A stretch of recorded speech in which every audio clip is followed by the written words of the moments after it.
probably the craziest story that we've ever been involved with has just come to a conclusion.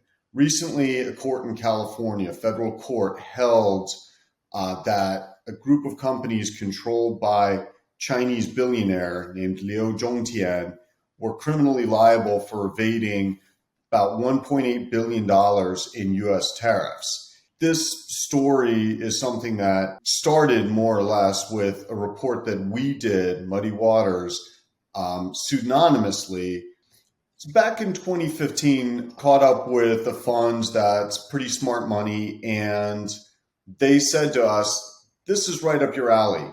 There's this company listed in Hong Kong called Zhongwang, and they've got over $1 billion of aluminum just sitting in the desert in Mexico.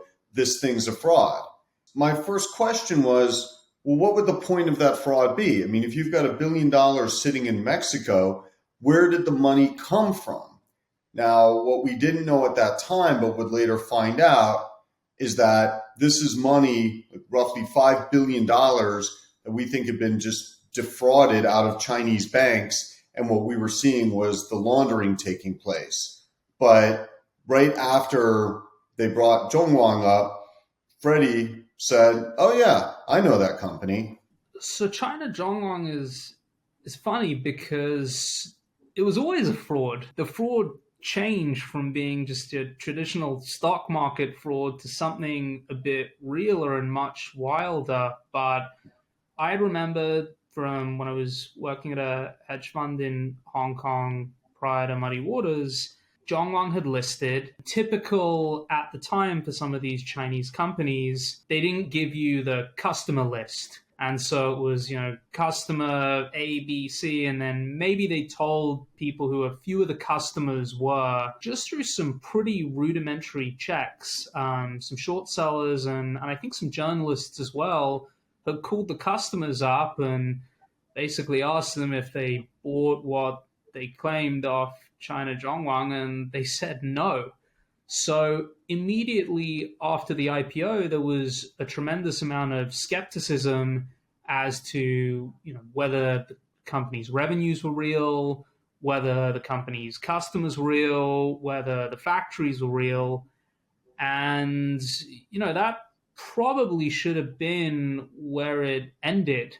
But these guys had other plans. And I'm glad they did because, in all the work we've done at Muddy Waters, I think this was some of the most interesting, certainly some of the most shocking. And, I'm pleased to see with the recent pronouncement from the DOJ, work where we've ultimately been proven correct, albeit not without some significant financial cost and pain in between. The Economic Observer, which is a mainland paper, reported at the time of Zhongwang's IPO that I think 5 of the customers that Zhongwang was claiming purchased from it were not purchasing from it or were not purchasing in those quantities.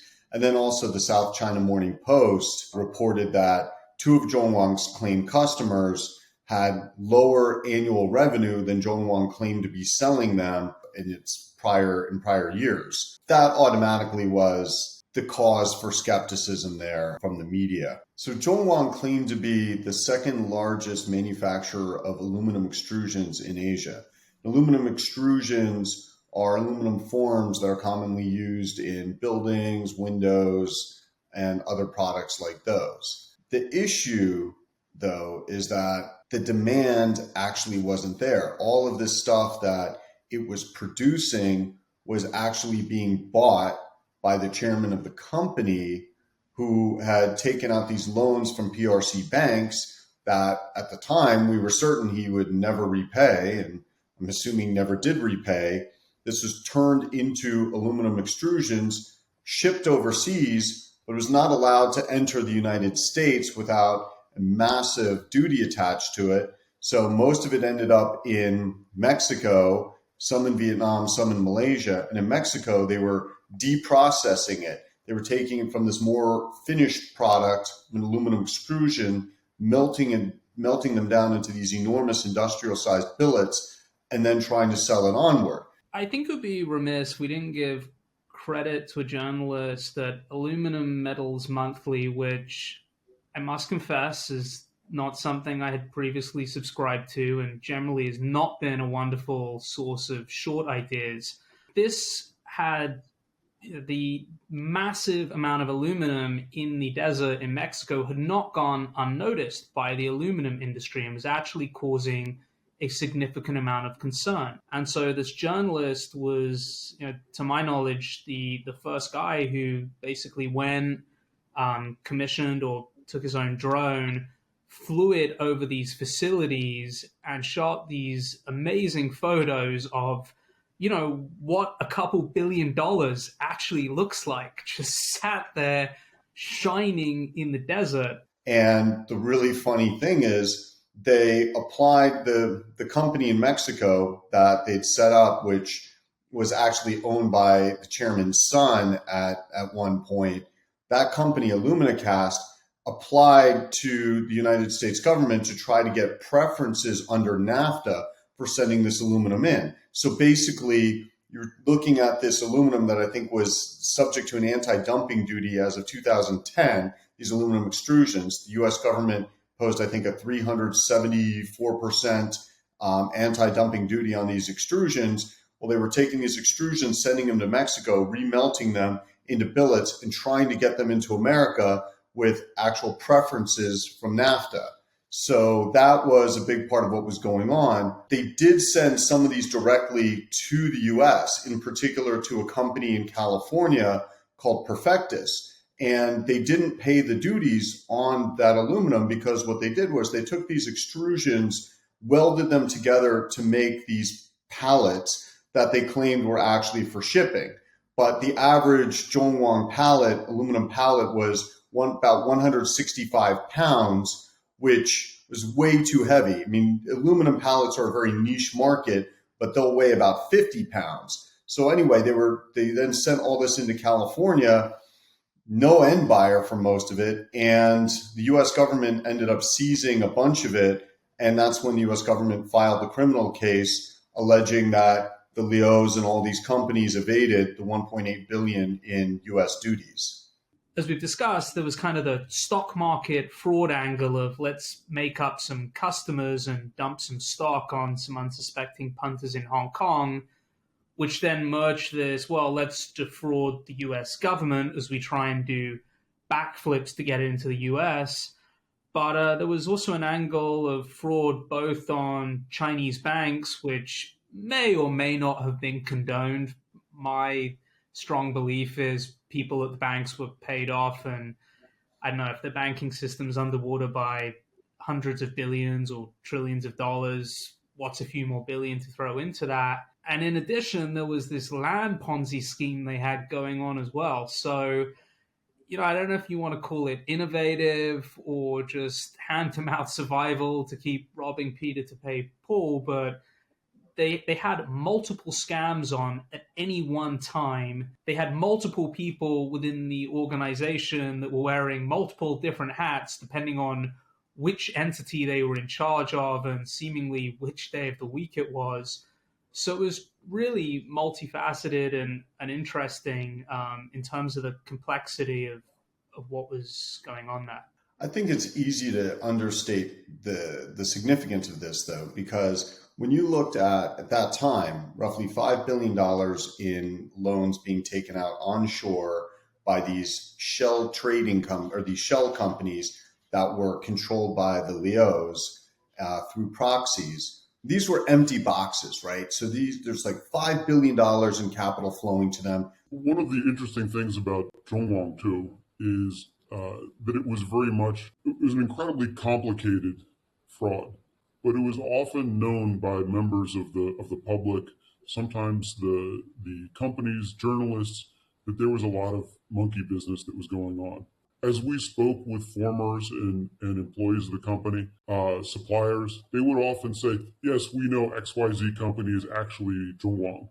Or we know that, these bank guarantees are given to this little empty box company because, indeed, it's actually the parent who is giving the support and giving the real bank guarantee. There's this enormous network of guarantees, all these entities just swirling all around. And look, we might have not even captured the full extent of the amount of financing that came from the banks into this. But be conservative, call it about US $5 billion. Again, these loans were made to empty boxes, okay? No way, in my mind, that happened without the acquiescence, the approval of the most senior levels of government in the PRC.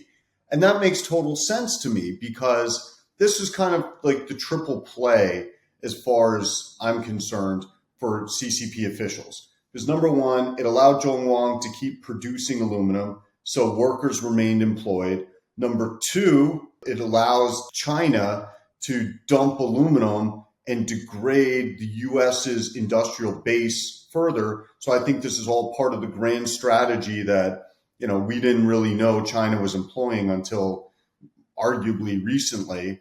And then number three, and probably most importantly, this is real money. Like guys in the PRC government could dip their beaks into this, like $5 billion pot. So that's why I've long felt that this was the triple play, basically. And this was known about and approved of at the very highest levels. Even though it may not be on paper, it's there. And I think that as we went through some of the research too, we found, I think it was in some of the bond prospectuses or some of the other credit reports, finding some undisclosed bank guarantees that were actually picked up in the credit reporting system. So in this regard, it's always interesting because as we kind of touched across the board, we kept finding, yes, somebody here knows that's Zhongwang. Somebody here knows that's Zhongwang.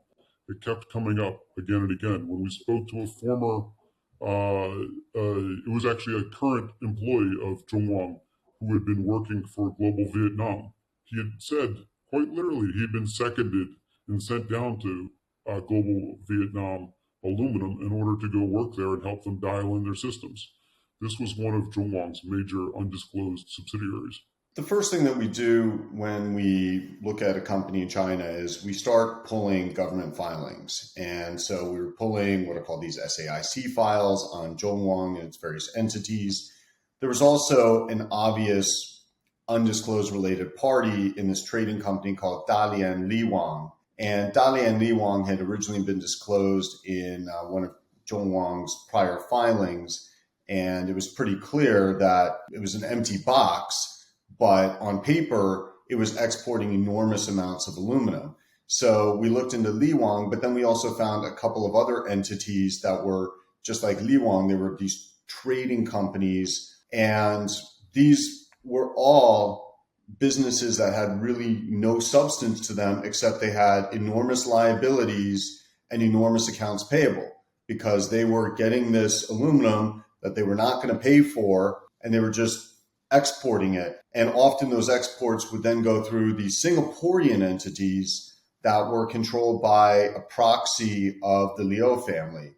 This guy, Eric Shen, and another guy named Johnson Shao.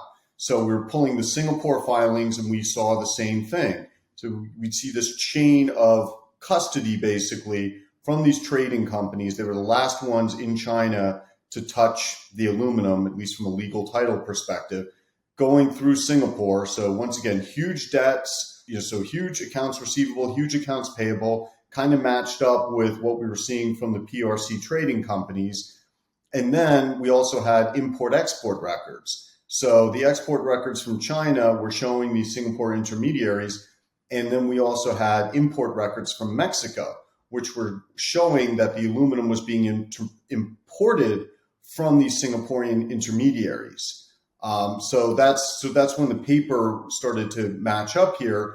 But we also began pulling credit reports. So People's Bank of China credit reports onshore in China. So we saw then that these three trading company entities were actually, there were guarantees to, in this, we started to unravel this network of guarantees that showed us there were these intermediary companies in between Zhongwang and the trading companies. And that for the most part, these intermediary companies, which were the ones that were actually borrowing money to pay Zhongwang, or they were really paying Zhongwang, that these companies were secretly controlled by the Liu's, with one exception. One of the intermediary companies was a state-owned enterprise think some aircraft engineering or aircraft engine production company. But that company had a public bond prospectus, so we could match up. We could see that pretty much everything it was buying from Zhongwang, it was selling to one of the three trading companies. So we're able to follow the movements on paper of the money going into the shell companies that buying the aluminum, the chain of custody of the aluminum, then to the trading companies, to Singapore, to Mexico, to Vietnam, and even to Malaysia. I think one of the interesting things about the research on this is it really touched on probably the most multifaceted research project we've probably done. So it covered not just the usual SEICs, credit reports, filings, and when we look through the wide range of customs and import-export data, China export data, U.S. import-export data, Mexico import-export data, going through Southeast Asia, pulling Hong Kong filings, Singapore filings, company records from throughout China plus the U.S., on-the-ground due diligence, plus lots of calls with formers, talking to suppliers. It was one of the most, there were many aspects of it where it was among the most adventurous projects ever done. But at the same time, it turned up some of the most bizarre moments. So, everything from container tracking, going from the ports in Liaoning province down to Vietnam and trying to figure out where the containers went and staging investigators on the other side of the port to try to catch the containers coming back out and follow them down the road to the plant, to having investigators trying to scope out the facilities in Mexico and understand how big that might still be. It was definitely very complex. Yeah, this project was real brain damage, not gonna lie. Whether it was trying to match up Singaporean filings with what we were finding in Vietnam as the LIABILITY had decided to transship through either Vietnam or Australia. Trying to keep a track of what was going on at what point was really tough. Trying to put that down on paper was incredibly challenging because these were some of the most complex flows of people, ownership, money, and goods that we probably have ever looked at. Why did we do this pseudonymously? It was the Ass Watch. The Ass Watch. There was this huge facility in Mexico, AluminaCast, had $2 billion of aluminum sitting outside. Not a lot of this was moving. So we wanted to find out what was going on. We had paper that showed that Liu Zuoping, who was Liu Zhongtian's son, so the chairman of Zhongwang's son, owned AluminaCast, which, by the way, was like a $200 million investment. And this 20-something-year-old kid, made it, right? And there was actually a great quote that we looked at from his father, Chairman Liu of Zhongwang, said that it's okay to give your kids some money for business, but never do business with them. But, clearly that was just a head fake. So we've got the paper showing that Liu Zuoping owns AluminaCast, but what actually is going on? So we engaged an investigation firm, and they had people talk to the security guards, and like this place was a fortress. Razor ribbon everywhere. We also got satellite imagery. So we used this one firm that had former National Reconnaissance Office satellite data interpreters or overhead imagery analysts working for it. And when they're reviewing the images of this AluminaCast facility in Mexico, they noticed not only the concertina wire, but there were two sets of walls. There were various watchtowers. So they asked us at one point, is this a military installation? And we said, well, it shouldn't be. We don't think so. And the goal was to try to get somebody inside the facility to take a look at what was going on and to record it. So it took a while to set things up, but apparently they had a source who was going to go in and do it. Now their source had once been a prisoner in Mexico. And I guess that's important because he was wearing, when he went to the facility, one of those watches that has a camera and a microphone on it. So the hidden camera. And the story that I heard was that he was going into the facility and dudes with machine guns everywhere, apparently, and up on catwalks, like a prison. As the investigator was progressing through the facility, they were preparing to go back into some like ultra secure part of it. He had to go through some type of a security checkpoint, and at that point, he pretty much lost his. And then there was a metal detector, and they were going to have him walk through the metal detector. So he realized that this could be actually a really bad thing if he got caught by these people wearing this watch. He asked to go to the bathroom, went to the bathroom, and apparently he took the watch off and shoved it up his ass. All I know is the story we heard was, a not insignificantly sized watch did disappear inside a man's ass. And based on the fear he had that the repercussions of not doing that would be much worse, he was very happy with his decision. I didn't have the footage, but when we heard that, we said, well, we don't know what the is going on here, but maybe this is different than other projects we've done. So in the end, why didn't we do it as Muddy Waters? It's the ass watch. That was just an amusing story, but it was clear that these are very serious guys.